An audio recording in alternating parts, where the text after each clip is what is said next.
Para familias aterradoras y misteriosas, un solo asesino serial ya es problemático, pero cuando los asesinatos resultan ser asunto de familia, lo siniestro alcanza otro nivel. Las 4 historias de esta lista son aterradoras porque son reales, ya sea entre hermanos, parientes o todo un clan. Estas son 4 familias espeluznantes y enigmáticas. Número 4. Los sanguinarios Bender. De 1871 a 1873, el condado de Lebec en Kansas fue el hogar de una familia llamada los Bender.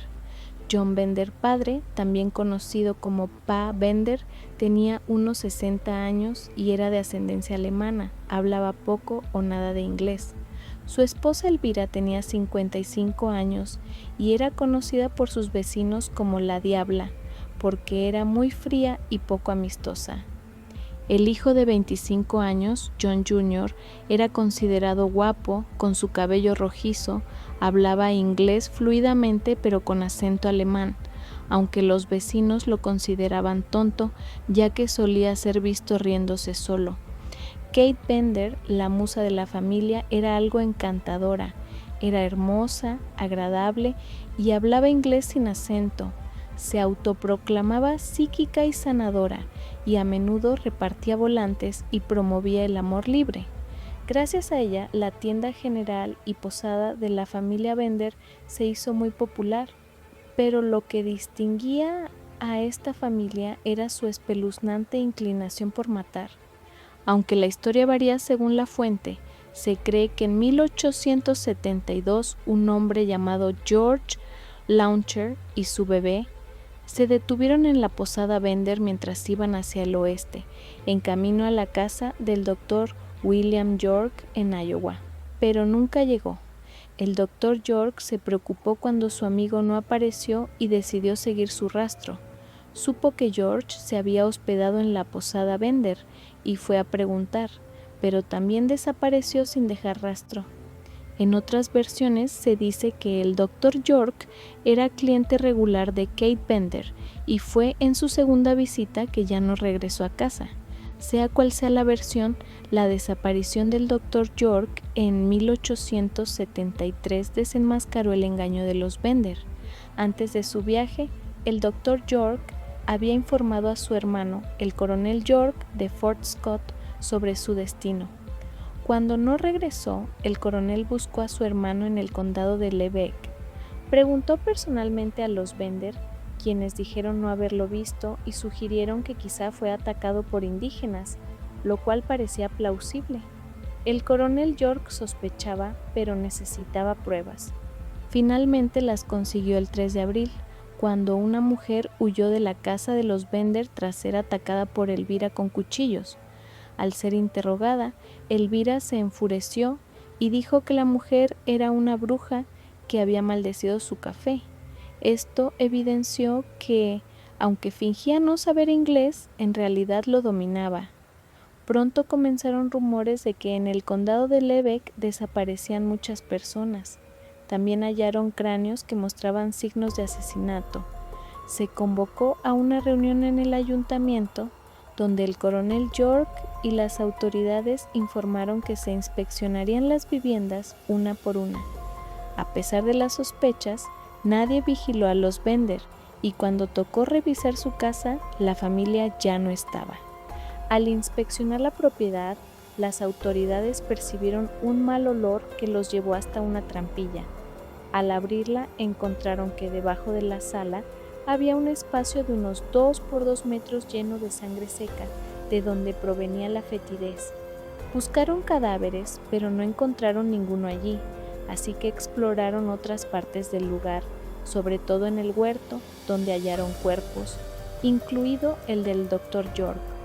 Muchas de las víctimas presentaban golpes en la cabeza y señales de mutilación. Al menos una niña pequeña también fue asesinada. Es probable que haya sido estrangulada o enterrada viva. Se cree que los Bender mataban invitando a sus víctimas a cenar y sentándolas sobre la trampilla. Mientras Kate las entretenía, los hombres de la familia atacaban desde detrás de una cortina y les golpeaban la cabeza con un martillo. Luego, los cuerpos caían a través de la trampilla y eran dejados allí para que se desangraran. Les quitaban todas sus pertenencias y los enterraban en el terreno de los Bender. No había un motivo claro, pues varias víctimas llevaban pocos objetos de valor. Se piensa que los Bender mataban solo por diversión. Después de descubrir sus crímenes, se organizaron grupos de vigilantes para perseguirlos. Se ofrecieron recompensas, pero hasta el día de hoy no hay pruebas suficientes de que hayan sido capturados.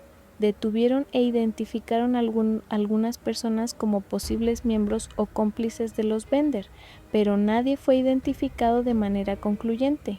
Se calcula que la familia mató a más de 20 personas en el condado de Lebec, posiblemente más antes y después de huir. Número 3. Los Wesson. Marcus Wesson, nacido el 22 de agosto de 1946, era el mayor de 4 hijos en una familia disfuncional. Su madre era fanática religiosa y su padre un alcohólico abusivo. Tras dejar la secundaria, se unió al ejército y estuvo un tiempo en Europa. Al regresar, comenzó a vivir con una mujer casada llamada Rosemary Meta Reina y sus hijos en San José, California. En 1974, Wesson se casó con Elizabeth, la hija de Rosemary, quien tenía apenas 15 años y llevaba siendo abusada sexualmente por Wesson desde los 12. Se casaron en una ceremonia en casa después de que ella quedara embarazada y tuvieron 10 hijos. En 1986, Rosemary Solorio, hermana de Elizabeth, envió a sus 7 hijos a vivir con Wesson. La casa era muy grande, pero Marcus nunca tuvo un trabajo estable, vivía de la asistencia social y muchas veces habitaban casas ruinosas, botes o edificios abandonados. Estuvo en la cárcel por fraude a la asistencia social tras no declarar el bote donde vivían como propiedad. Al salir en 1990, comenzó a abusar sexualmente de sus hijas y sobrinas. Una de las sobrinas, Ruby, dijo que los abusos iniciaron cuando ella tenía 8 años y se casó con él, en una ceremonia privada cuando tenía 13. Hizo lo mismo con otras 3 sobrinas y 2 hijas, prácticas incestuosas aprobadas por su esposa. Ningún niño asistía a la escuela, eran educados en casa solo por Marcus, usando tarjetas didácticas y libros. Enseñaba su interpretación de la religión cristiana, basada en su propia Biblia escrita a mano, donde aseguraba que Jesús era un vampiro. Wesson estaba fascinado por David Koresh y el asedio de Waco, y mostraba los videos a sus hijos, diciendo que la policía era Satán y él era Cristo. Les decía a sus hijas y sobrinas que debían estar listas para matar a miembros de la familia si los traicionaban y a otros que intentaran separarlos. Como preparación, Wesson compró 10 ataúdes y los guardó en la parte trasera de la casa. La mayoría de los hijos varones se fue cuando tuvo edad suficiente para trabajar, igual que algunas hijas adultas. Otros se quedaron. Cuando sus hijos mayores consiguieron empleos, entregaban todos sus ingresos a Wesson, lo que les permitió comprar una casa en Fresno, California, donde todos vivieron juntos. En su nuevo hogar, las autoridades intentaron desalojar a la familia porque el sitio no era residencial. Esto llevó a Wesson a cometer los asesinatos. El 12 de marzo de 2004, Ruby Ortiz y Sofina Solorio, sobrinas que se habían ido de la casa, regresaron para reclamar a sus hijos. Wesson se negó y hubo una discusión. Las mujeres trajeron a la policía, pero no podían ingresar legalmente. Poco después, Rosa Solorio y la esposa de Wesson salieron para decirles que Marcus tenía un arma. Llegó el equipo SWAT y mientras se posicionaban, Wesson salió cubierto de sangre y se rindió. Las autoridades encontraron una habitación con 10 ataúdes y, en otra, los cuerpos entrelazados de 9 niños y sobrinas de Wesson. 2 eran sus hijas, incluyendo a Sabrina, sospechosa de haber disparado el arma.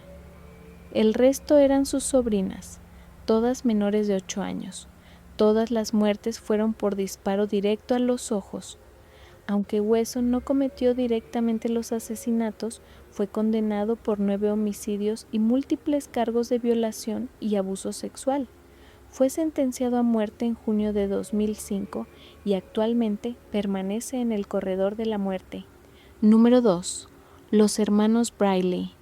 En 1979, los hermanos Linwood, James Jr. y Anthony Briley aterrorizaron Richmond, Virginia, con una ola de asesinatos al azar durante 7 meses. De niños eran serviciales y educados en la comunidad, pero en la escuela eran conocidos como bullies y no les importaba ser castigados por las autoridades. El único a quien temían era a su padre, James Sr., que llegó a tener que ponerse rojo en la puerta por miedo a lo que pudieran hacerle. El 28 de enero de 1971, Linwood, de 16 años, vio a su vecina Orlin Christian colgando la ropa. Sin motivo aparente, tomó un arma en su cuarto y le disparó, matándola al instante. Al principio, nadie se dio cuenta de que había sido asesinada, pensado que murió por agotamiento o un ataque al corazón, hasta que un pariente notó una mancha de sangre y tras revisar el cuerpo hallaron una bala. Se comprobó que había sido disparada desde la ventana de Linwood.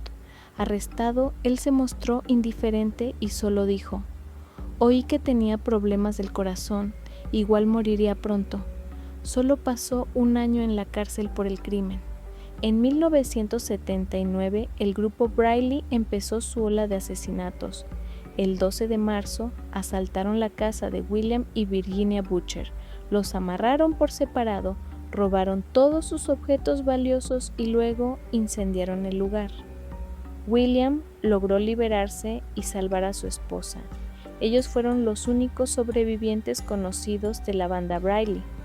El grupo siguió matando al azar, entrando en casas o escogiendo víctimas en la calle. Algunas mujeres fueron violadas antes de morir. Su último crimen conocido fue el de los Wilkerson, vecinos de toda la vida. Los Briley invadieron la casa, violaron a la esposa embarazada, Judy, y mataron a toda la familia, incluyendo a su hijo de 5 años. La policía patrullaba la zona y escuchó disparos, pero no pudo ubicar el lugar. Incluso los vieron salir del edificio sin sospechar entonces. 3 días después, una revisión de bienestar llevó a la policía a descubrir la masacre. Al saber que los Briley habían salido del departamento, se convirtieron en los principales sospechosos. Linwood intentó huir, pero fue capturado. Los otros 2 hermanos se entregaron. También tenían un cómplice, Duncan Meekins, de 16 años, quien confesó todo como parte de un trato de culpabilidad. Las investigaciones unieron los asesinatos y violaciones a la banda Briley. Se estima que mataron o dañaron gravemente a unas 20 personas. Linwood y James Jr. recibieron cadena perpetua y pena de muerte. Anthony, cadena perpetua con posibilidad de libertad bajo fianza porque no hubo pruebas de que disparara. Los 2 mayores fueron ejecutados en 1984 y 1985. Anthony sigue en prisión. Número 1. La familia Tarbedev. La banda Amazon de la familia Tarbedev del Distrito Federal Norte de Rusia es considerada una de las familias de asesinos seriales más desconcertantes y letales de los tiempos modernos. Capturados en 2013, la familia estaba formada por el padre, Roman Parkopa, de 35 años, su esposa Anisa, de 46, la hija de Anisa de un matrimonio anterior, Victoria, de 25, y la hija de Roman y Anisa, Anastasia, de 13 años. Otros cómplices incluían a Sergei Setelnik, cuñado de Roman, oficial de policía, y su esposa Anastasia. Pese a proceder de una familia acomodada, esto no impidió su sed de sangre. Para encubrir sus crímenes, la familia organizaba excursiones fuera de la ciudad. Su primera víctima fue un hombre llamado Mikhail y su esposa. El 17 de febrero de 2008, Mikhail, jefe del Servicio Estatal Antidrogas, y su esposa fueron asesinados a tiros en su casa y luego, apuñalados varias veces, se robaron varios objetos.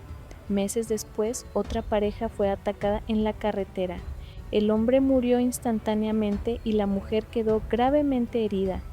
En su casa faltaban cosas menores, como pasaporte, bolso y licencia de conducir. Al año siguiente atacaron al teniente coronel Dmitry Shodeka y a su familia. El militar, su esposa y su hijo de 7 años murieron a tiros, mientras que su hija de 11 años fue apuñalada 37 veces. Se llevaron una laptop, cámara y secadora de pelo, pero dejaron las joyas de oro. En 2010 decidieron atacar a 2 chicas adolescentes. Eligieron su casa creyendo que allí habría dinero y armas. Cuando llegaron solo las 2 adolescentes, las atacaron, torturaron, les sacaron los ojos y mataron. Hubo más ataques después y en total la familia cometió al menos 30 asesinatos. La mayoría no tenía otro motivo que robar objetos de poco valor.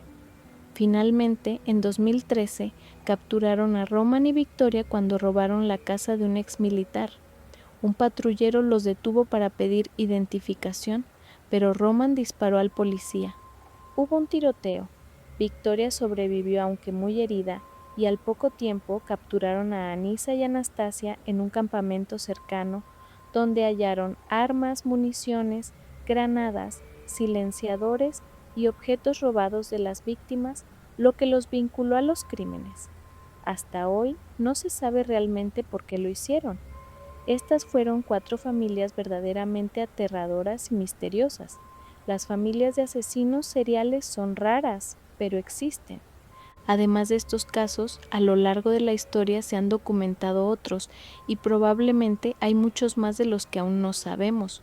Comenta cuál fue el caso que más te impactó y si te gustó este video, recuerda suscribirte a nuestro canal, donde tenemos nuevos videos de misterios escalofriantes para que los veas.